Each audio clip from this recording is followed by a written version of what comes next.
Aujourd'hui, dans les trésors de la foi catholique, savez-vous ce que signifie Domus Ecclesiae? Eh bien, nous allons le découvrir.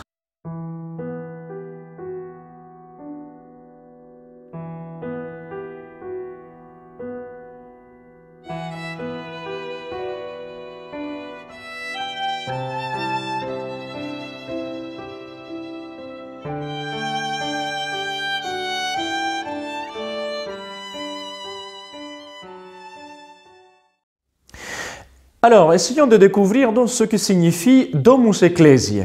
Ce sont deux paroles unies, deux paroles qui viennent du latin et ça veut dire Domus, maison, et Ecclesiae, aujourd'hui nous les connaissons bien, ça nous dit quelque chose à l'oreille, Église. Mais il est important de bien donner la signification du mot Ecclésie. Donc, les Domus Ecclesiae, c'est la maison de l'Église. C'est-à-dire Église. Dans quel sens Église? Eh bien, ce sont donc des mots qui viennent depuis les premiers siècles, depuis l'époque apostolique, bien après la mort de Jésus-Christ. Donc, Ecclésie était à signifier d'abord le rassemblement de tous les chrétiens.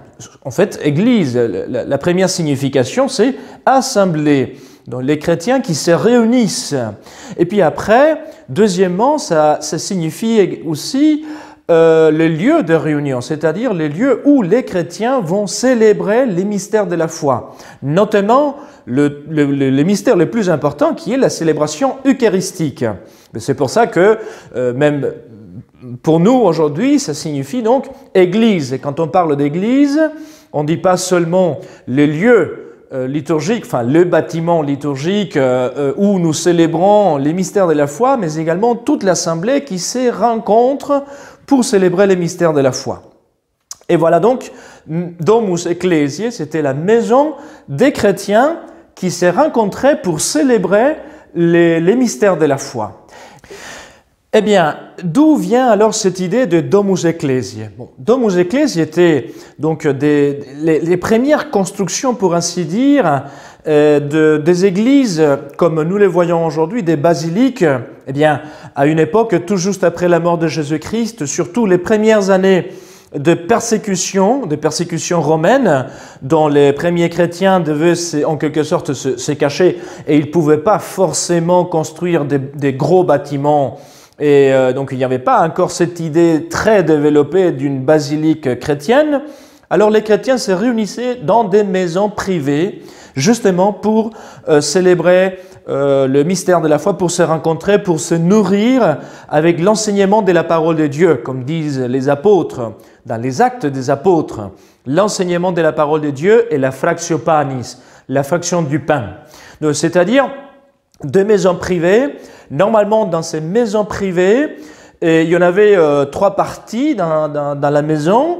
Enfin, une maison qui pouvait être complètement destinée à l'action liturgique en entier, ou bien dans une maison privée, une partie de la maison qui était donc destinée à l'action liturgique.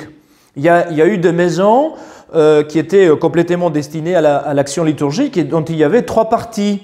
D'abord, c'était la salle plus grande dont il y avait une sorte de agape, de rencontre fraternelle, de charité. Il y avait également là l'enseignement de la parole de Dieu. Puis après, il y avait la salle eucharistique, pour ainsi dire, hein, la salle de la fractio panis.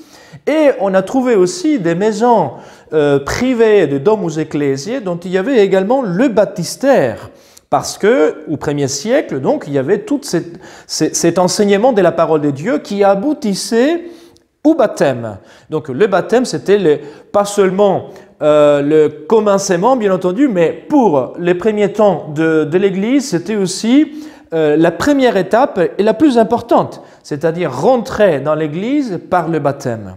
Alors, on voit parfaitement ces maisons privées qui étaient utilisées pour les services liturgiques et pour la réunion des frères, des chrétiens. Il faut se rappeler, et avec ça je termine, de cette belle histoire des martyrs d'Abythène, ici en Tunisie.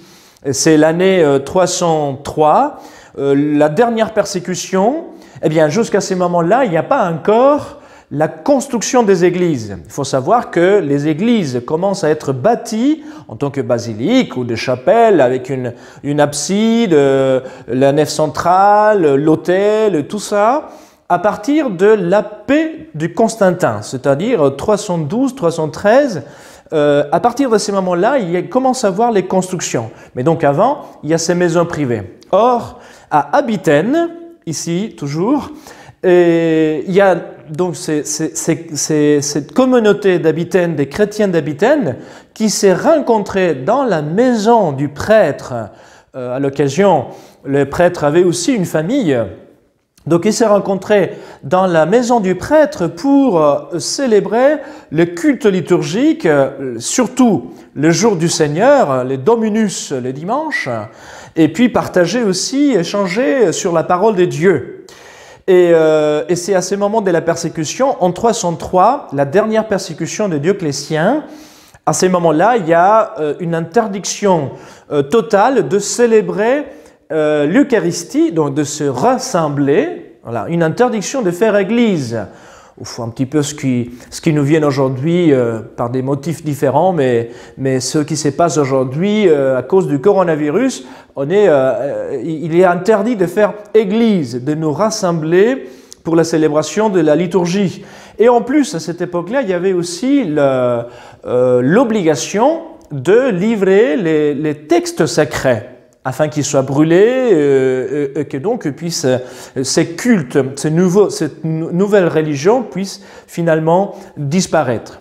Or, ces chrétiens d'Abitène, ils étaient au nombre de 49 qui étaient rassemblés, les chrétiens avec le prêtre. Ils étaient dans la maison, probablement on les a dénoncés, et alors les Romains, les soldats romains les ont surpris en train de célébrer l'Eucharistie dans cette maison, dans cette domus ecclesiae, dans cette maison privée, en train de célébrer l'Eucharistie. Et puis après, donc, ils ont été mis en prison et ramenés à Carthage. Et lors du jugement à Carthage, le proconsul, en demandant à ces chrétiens-là pourquoi ils avaient désobéi l'ordre des empereurs, et pourquoi donc ils s'étaient rencontrés malgré l'interdiction. Alors ils ont dit cette phrase qui est devenue très connue, « Sine Domenico non possumus » sans le dimanche, nous ne pouvons pas vivre, c'est-à-dire sans le Seigneur, sans la célébration du culte eucharistique, nous ne pouvons pas vivre. Eh bien, voilà. Donc la signification alors de Domus Ecclesiae, enfin ce qui était la Domus Ecclesiae, les gens qui se rencontraient dans des maisons privées pour célébrer l'Eucharistie. Alors l'importance donc de la célébration du dimanche pour nous tous, mais également de faire aussi de notre maison une Domus Ecclesiae. Notamment aujourd'hui que nous sommes en temps de confinement, d'isolement à cause de maladies, eh bien nous pouvons faire de notre maison une Domus Ecclesiae, une maison de l'Église, là où nous nous rencontrons pour partager la parole de Dieu et pour aussi célébrer l'Eucharistie, même si nous la voyons à travers les réseaux de communication.